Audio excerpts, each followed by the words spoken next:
Alam niyo yung feeling kahit hindi niyo alam yung niluluto ng mama niyo, pero pag nadinig niyo yung ganitong tunog ng mantika, alam niyong masarap yung niluluto niya. Kaya pag may mga days talaga nagka-crave ako ng mga prito at mga oily na pagkain, matik pinatisang liempo na agad yan. Kasi minimal ingredients lang yung magagamit mo, pero sobrang sarap ng outcome.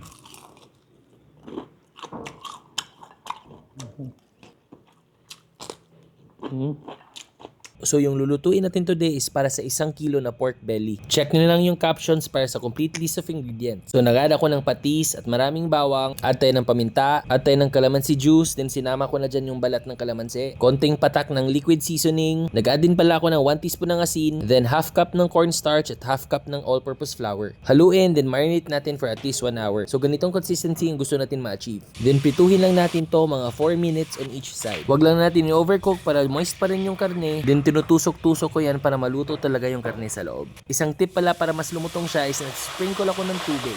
At ganun lang kadali. Drain muna natin yung excess oil kasi ayaw naman natin mapaso, di ba? And we're ready to serve! Kalamihan ni Iggy, gutom na po ko!